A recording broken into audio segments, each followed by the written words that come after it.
What is going on, everyone? Badger here. Sure to like and sub, and let's get into this. Yes, history is repeating itself because literally this morning, doing a story about Kathleen Kennedy getting ahead of the Acolyte release and all the bad press it's already getting. That trailer dislike, over 700,000 dislikes.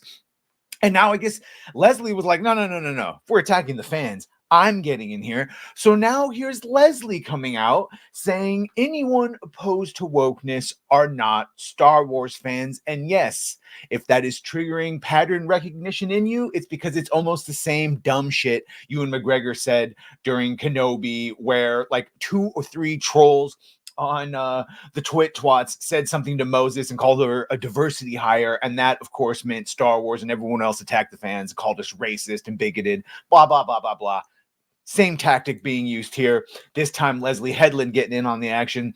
So Star Wars, the Acolyte showrunner, and of course the former personal assistant to convicted felon Harvey Weinstein, has declared that people who oppose wokeness in Star Wars are not fans of the franchise. Shocking, didn't know that, but okay. Headland's comments come in an interview with the New York Times' Brooke Barnes. God, that's similar to a lot of the things that came out of with Kathy, who maligns Star Wars fans as misogynists for criticizing the woke DEI casting of the show. Of course, Jeremy from Geeks and Gamers just said it. This is just going to be a diversity smorgasbord of just like, here you go, bleh, vomited out onto a plate with probably very shallow characters. Yeah. New York Times, Brooke Barnes, fake news. Who maligned Star Wars fans and misogynists, of course, like I said, for criticizing the DEI casting. His example?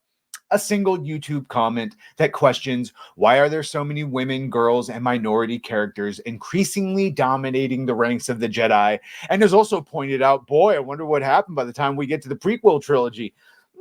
Ironically, George Lucas made similar comments when asked if he was going to bring more women into the future of Star Wars. In an interview with Starlog of February 1988, Lucas was asked, are you going to bring more women in for future Star Wars films? He responded, well, what of Princess Leia? When you're making a war film, how are you going to put women in it? Think of other war films. Think of The Longest Day, those films. Well, it's your galaxy. I have to go with the rest of the world and still make it believable. I'm not how many women will be in the rest of the films. That the kind of thing that plots dictate. What would Star Wars have been like if Han Solo had been a woman? Well, I think that's a question we might get answered very soon once they redo the entire series, because they got nothing left. Yeah, okay. So nevertheless, Brooks uses the single question to declare this is a version of the same misogyny and racism that greeted Rey, the female Jedi played by Daisy Ridley. And of course, like all of this obfuscation, like the same thing with Ahmad Best, where they blame the fans for his problems. Most of it was the print news. Same thing with Jake Lloyd, who came back and said, no, it was the not the fans. Fans were great. It was the press. Same thing with Kelly Marie Tran, who, oh, there you go, explained that she left social media in the op-ed. The op-ed makes absolutely no mention that her decision had anything to do with Star Wars fans. In fact, the only mention of Star Wars is at the end of the op-ed, where she declares, I am the first woman of color to have a leading role in a Star Wars movie. And I'm sorry, you're Asian, and Asian is white adjacent, according to modern DEI and ESG. So no, you're not actually a woman of color. So sorry, you're just one of us. You're just another whitey. Sorry about that, Kelly. They've taken that from you too, based on their own disgusting definitions of who does and doesn't get diversity. And if you want glaring proof of that, not to sidetrack, look at all the Japanese people asking for Japanese representation in Japanese Assassin's Creed, and they're all getting called racist for it. So, remember, only guilty white people can tell you when and where you get your representation. We took it from you. We decide when you get it back, of course. Daisy Ridley has also rejected the narrative posited by Barnes in January of this year during an appearance on the Today Show. And I remember championing her. It's one of my early videos on the channel, championing her, much like a Henry Cavill, that they didn't rise to the bait. They didn't tag fans. Just what these print news outlets want you to do when they ask these leading questions. Of course, she was on there and they said, I just have to ask because there are some of the, I'd say, extreme Star Wars fans who have made this a conversation on the internet about how they don't want a female director. No one said anything about Charmin Obaid-Chinoy, which is what this is in reference to, being a female director. It was all of her abhorrent comments. Now, granted, some of them were in the context of a women's abuse issue and documentaries, and the men she was talking about being made uncomfortable were abusers. No one's talking about that. But then she came in with the extra comments about patriarchy and Star Wars. And she sort of said the same thing again in the context of Star Wars, but nothing to do. Again, no hate was given towards Patty Jenkins or Bryce Dallas Howard or any of the other Disney Plus. It's only the ones that come attacking the fans and spewing ideology, like a Charmin Obaid-Chinoy or a Leslie Headland, that we start having issues. But of course, they tried to bait her into attacking the fans by making it seem like we had a problem with the female director. And then she says, which seems bizarre because episodes of The Mandalorian were directed by females. Kathleen Kennedy has been overseeing all of this. So what is your take? And by the way, that's the point. It is bizarre. It's fake. They made it up. Didn't have a problem with her being a woman, as otherwise all these other women would have caught flack. She responded, I think my take is things get blown out of proportion, and the interactions I've had with people have been nothing but wonderful and supportive. And honestly, the day we announced I was coming back at Celebration last year, you cannot imagine the joy and goodwill in that room. So I've only ever been embraced, and I think we're going to make a great film and people will love it. And most of the problems, again, Rey, while a shallow character and not having strife and all that, would have been just fine and accepted had she not had her character development and growth, I use that term very loosely, be at the hands of the destruction of Han and Luke and legacy characters, which just really alienated everyone. After clearly trying to gaslight his readers regarding Star Wars fans with Kelly Marie Tran and Daisy Ridley, Barnes, then I like how like one after the other when he tries to gaslight, we're just knocking down his reasons. So let's see, what does he have next? Barnes then brings up South Park lampooning Kathleen Kennedy's handling of Star Wars and Lucasfilm. He writes, Kathleen Kennedy, who runs Lucasfilm, has also experienced it with South Park, harshly attacking her in an episode last year. Yeah, the cartoon depicted Kennedy giving the same feedback to Star Wars creators over and over again. Put a chick in it, make her gay. Put a chick in it and make her name it gay. Which I would wager is just a common tactic in all ESG. Kim Blair, famous Sweet Baby Inc. Put a chick in it, make her gay and black. Interestingly, Barnes makes no mention that Bob Iger, a male, was also lampooned in the same episode alongside Kennedy, but it's totally misogyny and has nothing to do with what Kennedy and Iger have done to Star Wars since they purchased it, which includes putting a chick in it and making it lame and gay. And oh, there's Charmin. Oh, I can't wait for this movie. It's just going to be so much fun. As for Headland, she informed Barnes, as a fan myself, I know how frustrating some Star Wars storytelling in the past has been. I've felt it myself. In a follow-up text message, she then declared that Star Wars fans who oppose wokeness are not actually Star Wars fans.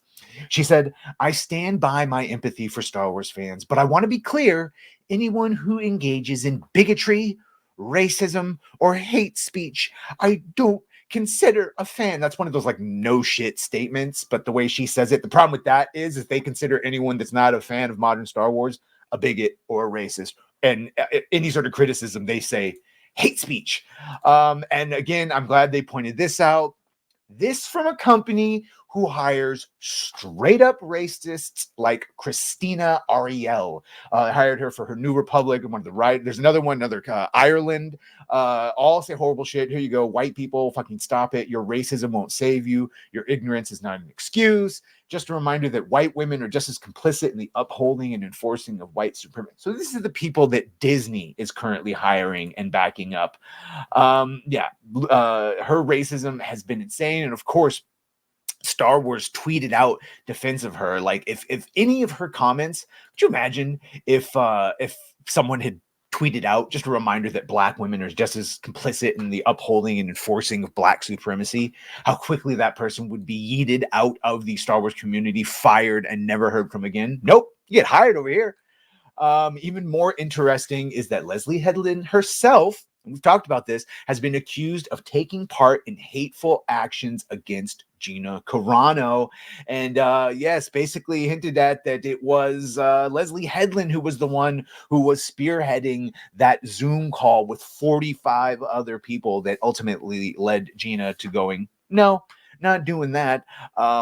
Yeah, it was essentially going to be a struggle session. And that's why discovery in that lawsuit would be everything, because we would get to see the emails and see if she did, in fact, have a hand in it. Shout out to Gina, still fighting, still going, lawsuit still ongoing.